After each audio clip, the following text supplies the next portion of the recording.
Kabanata 42, Slave. Bukas ang pinto kaya pumasok na ako agad.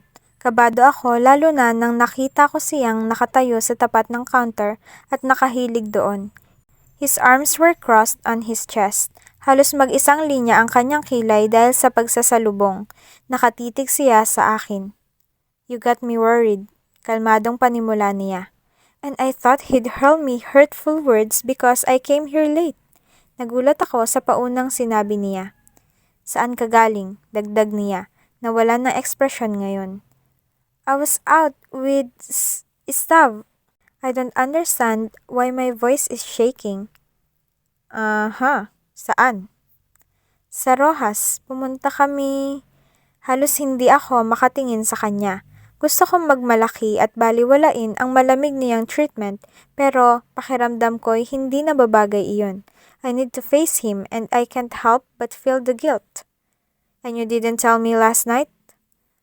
"I feel like I don't need to tell you about it since..." Hindi ko matapos. Since? Nakibit ako ng mga balikat at humakbang na para makaakyat. "You're in my house. Your father asked me to take care of you, and you don't need to tell me about it?" Aniya. "We're both adults, engineer. I can take care of myself." "You know why your father asked me to do that, Snow? Alam mo kung ano ang maaaring magawa sa'yo ng lalaking iyon, pero pinagbigyan mo pa rin." Ngayon, tumaas na ang boses niya. "Stav has been good to me. Simula pa noon. Noong mga bata pa lang kami, kaya hindi ko alam kung ano ang pwedeng irason para huwag siyang pagkatiwalaan ngayon." Giit ko naman. "His desperation might change his attitude, and believe me, even when you're 22, wala ka pa ring muwang sa mundo.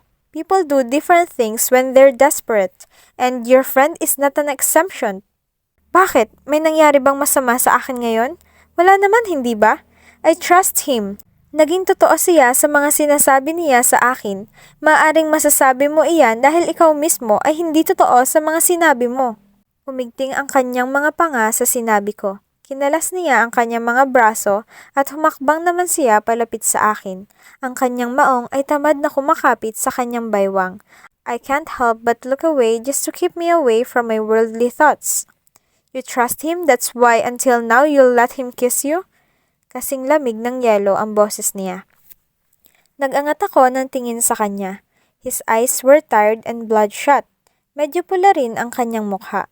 "Walang mali siya iyon, pwede ba? He kissed me goodbye. That's all." "Ang swerte niya at may pribilehiyo siyang ganun sa'yo," he mocked. "I told you, wala iyong mali siya." Giit ko. "At tuwing tayo ang naghahalikan, mayroon, Snow?" Hindi ako nakapagsalita. Naglakad na lang ako ng dire-diretso patungo sa hagdanan para makapunta na sa aking kwarto. Lalagpasan ko sana siya, ngunit hinawakan niya ang aking braso bago ko pa magawa iyon. My eyes shot up to him and saw that he's seething with anger. Kung hindi ko lang siya kilala ay iisipin kong sasaktan niya ako dahil sa galit niya. Hindi pa tayo tapos, kaya huwag mo akong talikuran. Bitiwan mo ako. Kung ang inaalala mo ay papagalitan ka ni Papa dahil hinayaan mo akong sumama kay Stav, huwag kang mag-alala at ako na mismo ang tatawag sa kanya ngayon para... You didn't even care to text me at all. Kahit para mapanatag lang ang loob ko. Pinili mong gawin akong baliw sa kakaisip kung nasaan ka at ayos ka lang ba. I texted Kael. I told him I'm with Stav. I'm sure he told you that. And that was all? I tried calling you the fucking whole day. Your phone is off. Ano yon, para hindi ka maistorbo? Binawi ko ang braso ko sa kanyang kamay, pero hindi ko magawa. Masyadong mahigpit ang kanyang pagkakahawak. My battery is dead. Gabi na nang nakapag-charge ako. And that was his number? The unknown one calling me? At kung inaalala mo si Papa, ikaw ang inaalala ko. I asked you last night kung may gagawin ka sa araw na iyon, ang sabi mo, wala. Hindi sigaw iyon pero ramdam ko ang galit. Hindi ibig sabihin na mahal kita, pwede mo na akong paikutin at pagsinungalingan. Namilog ang mga mata ko. Para akong nilubayan ng paghinga. Dadagdagan ko pa sana ng mga paratang kung hindi ko lang nakita na mahalumigmig ang kanyang mga mata. Mahina niya akong binitiwan at tinalikuran. Parang may kumurot sa puso ko habang tinitingnan na hinaplos niya ang kanyang batok at kinuha ang isang baso ng whiskey sa counter. Magpahinga ka na, pagod ka siguro, sabi niya. Kahit na pinapakawalan niya na ako, ay nanatili akong naroon. Sumimsim siya sa baso at nilingon niya ako nang naramdamang hindi pa umaalis. Anong sabi mo? Pagalit kong sinabi. Bumaling siya sa baso at pinaglaruan niya ang gilid nito. Ikaw ang sinungaling! Nanginig ang boses ko. Paano ganon kung marami kang babae? Naglahad siya ng kamay sa paligid at diretso akong tiningnan. Ikaw lang ang babae rito. May iba ka bang nakikita? Nanliit ang mga mata ko. Si Architect ay parte ng team ko. Si Katarina ay nasa Maynila at may sariling buhay. Alam mo kung saan talaga siya tumatayo sa buhay ko. Kahit noon pa. How the fuck will I know? Marami nang nagbago. Malay ko kung pati ang relasyon ninyo ay nagbago na rin, ha? Sigaw ko habang nanlalabo ang mga mata. He sighed wearily. Sumimsim muli siya sa baso at nilapag niya iyon sa counter. Humarap siya sa akin ngayon at lumapit. Kung may nagbago, sana ikasal na ako ngayon. Pero wala at ganoon pa rin. Gustuhin ko mang kumawala sa'yo, hindi ko pa rin magawa. In fact, he smiled mockingly. Ikaw pa ang kinulong ko dito sa akin. Wala pa rin nagbago. Alipin mo pa rin ako. Hindi ako makapagsalita sa narinig ko sa kanya. Sa pagod sa kanyang boses ay gusto kong umiyak. Parang may humahaplos sa aking puso. I want to take my revenge so bad. I want to hurt you so bad. But after last week, I realized bata ka pa nga pala noong inalok kita ng kasal. At masyado akong baliw sa'yo para pakinggan ang pagtanggi mo. Umiling siya. Go to sleep, Snow. Nangilid ang luha sa aking mga mata. Hindi ko alam kung bakit may bumaba yung sakit sa aking dibdib habang tinatanaw siyang nangihina. Ayaw ko mang umiyak ay hindi ko na napigilan. He's right. I was too young. I doubted our relationship because we're both young. Stupid ka! Iniwan lang kita dahil ayaw kong mas lalong magalit si Tita Marim sa inyo. Kitang-kita ko ang gulat sa kanyang mga mata.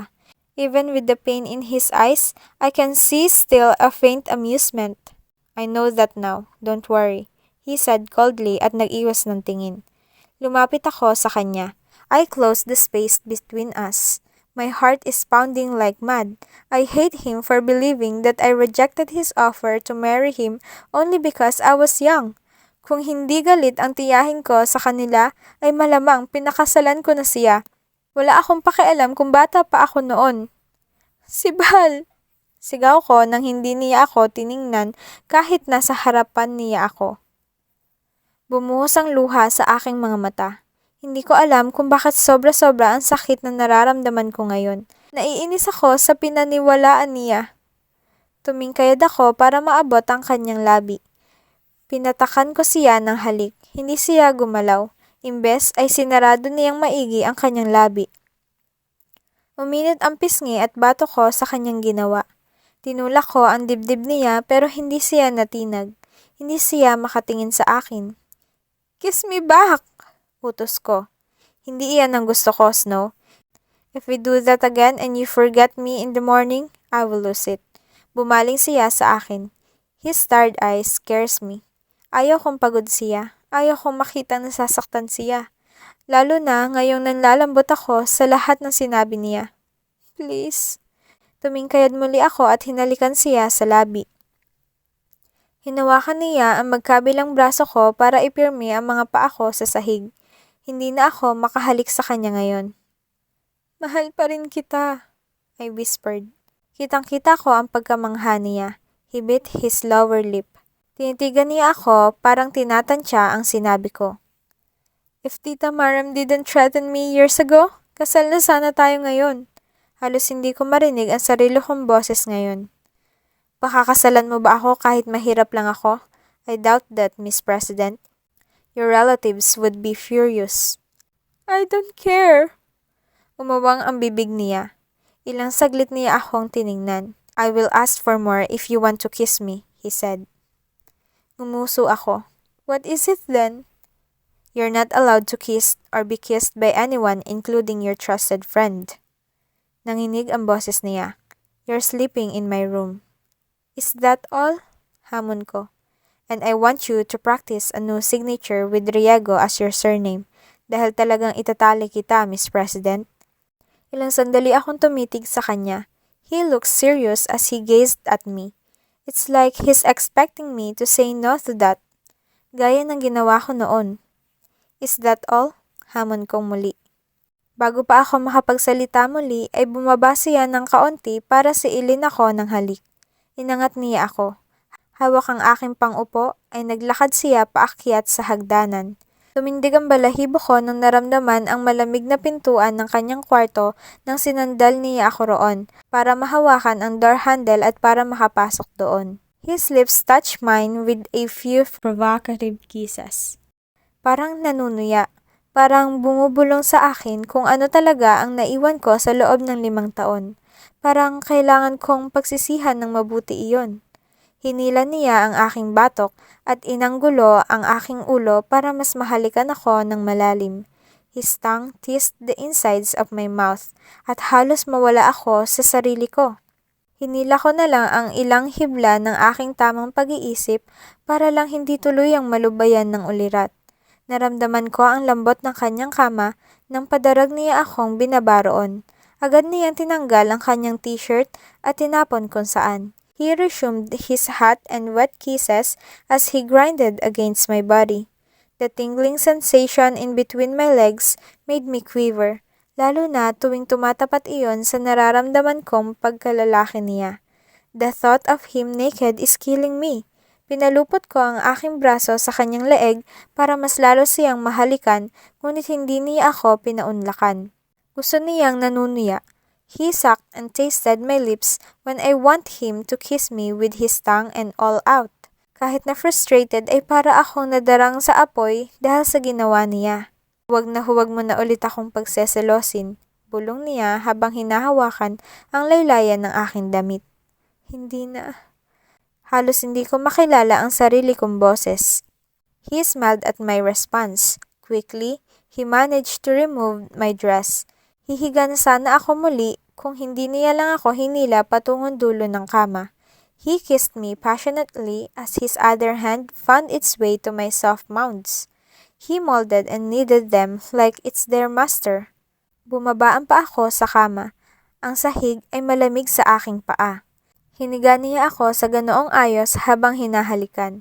The electrifying pleasure from the way he played with my acorn-hard peaks made me lose my mind. Si Bahal, I called. Hinalikan niya ang ibaba ng aking tainga. Parang may kuryenteng nagga-ground sa aking katawan dahil sa ginawa niya. He kissed me down to my neck, to my collarbones, and to my soft mounds. Wala siyang pinalagpas. Lahat ng balat ay nadaanan ng kanyang labi. His other hand gently caressed my thighs. I jerked my thighs so his hand can get closer to where I need it the most. Hindi siya nagpadala. Imbes ay nilalayo niya. Oh! Kinagat ko ang labi ko sa frustration. His hot, wet mouth covered my peaks. He alternately sucked them as his other hand brought down my panties. Ni hindi niya iyon inayos. Hinayaan niya lang iyon mahulog sa aking isang paa. And then finally, his finger gently went to my folds. It is pure torture to feel it, lalo na nang sinabayan niya iyon ng paghahalik sa gilid ng aking dibdib. He showered me feathery kisses down my stomach. He trailed it with his soft lips until he parted my thighs and positioned himself in between them. Nakaluhod siya habang naroon dahilan kung bakit napabangon ako sa gulat. Engineer Yago! Sigaw ko bago niya tinuloy ang ginawa. At the first flick of his tongue, my eyes shot back. Ang tinukod kong mga kamay sa kama ay nanghihina. Gusto kong mahiga muli. He kissed and sucked it with his hot mouth. The sensation I felt was beyond everything else. Hinihingal at naliliyo ako sa bawat kilos niya. Sinabunutan ko siya nang naramdaman kong bumilis ang tempo ng kanyang paghalik. I cried out loud when I felt myself reach it. My body shook as he continued to shower me with kisses there. I felt the gushing liquid in between it, dahilan kung bakit napamulat ako. Bahagya ko siyang tinulak para mailayo roon, pero halos mabuwal ako sa kinauupuan ko nang nakita ang titig niyang mga mata sa akin habang tinitikman at hinahalikan iyon. Tumayo siya at dahan-dahang dinaganan ako habang hinahalikan ng aking tiyan, ang gitna ng aking dibdib at ang aking leeg. His other hand went to support my back at inangat niya ako ng bahagya para umayos sa kama. Tumayo siyang muli para kalasin ang kanyang sinturon. Watching him slowly stripping off his pants was pure torture. Gusto ko siyang sigawan at tulungan sa kanyang ginagawa pero hindi ko siya abot. He unzipped his pants, his eyes never leaving me. Pagkababa niya noon ay tanging ang boxer na lang ang suot niya. He removed his pants from his feet and then pulled the boxers down too. His maleness made me hitch my breath. Dinaganan niya ako, ngayon completely naked. His maleness stood proud just near my thighs as he smothered my mouth with hungry kisses. His fingers slowly penetrated my sensitive flesh. I felt the muscles contract at his entrance. He pushed and pulled it gently, and his mouth did it to mine only with his tongue. Hindi ko na alam kung alin ang uunahin. Basta ang alam ko'y gustong-gusto ko siya. "Sibal, please, I want you," I whispered and tried to reach for him. He chuckled as I raised my hips to meet him. Ngumuso ako at pakiramdam ko'y pinamulahan ako ng mukha. "You're so sweet, Miss President. It's addicting." His member reached my entrance. Slowly, my folds welcomed it, coated it with the wetness he gave me. Kaya dapat mabaliw ka rin sa akin. Hinding-hindi mo na ako may iwan muli. Bulong niya at sa isang matinding kilos ay pinasok niya ako. I almost screamed when he did it. Ilang sandali siyang nanatiling ganoon ng ayos habang hinahalikan ako sa leeg hanggang sa nasanay ako. Slowly, I grinded against him so he could feel how much I want him moving. He chuckled on my ears and gently tried to thrust it in and out. "Do you want this, Miss President?" Hindi ako sigurado kung sino ang president sa amin. "Yes, please," I begged. He chuckled again and did another gentle move. Para ako mababaliw kung ipagpapatuloy niya ito. Pero tingin ko rin naman ay ito talaga ang gusto niyang mangyari, ang mabaliw ako ng husto sa kanya. Gusto kong maiyak sa kasabikan. I grinded at him in a faster pace, but he firmly held my hips to make me stop. He was never my slave. He was wrong. I was. "Please, Sibal," I begged again. His lips twitched and then he sucked my lips.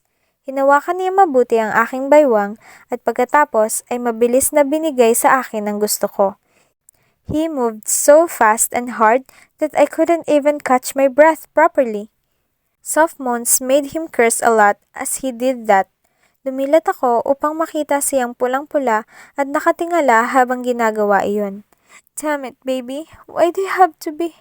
Nang dinungaw niya ako ay kitang-kita ko ang alab sa kanyang mga mata. He went faster and faster until I felt him spill inside of me. Immediately, my world shattered into millions of pieces as I found my release just in time for his. Padarag siyang bumagsak sa akin. His whole naked body covered me. Pareho kaming hinihingal pa sa nangyari. He kissed my shoulders and my neck. I groaned as I let out the spasm from what just happened. "We'll cuddle all night, Snow, at bukas wala kang gagawin kundi ang manatili sa tabi ko." Kinagat ko ang labi ko. "That's the price I want," he whispered and kissed my ears.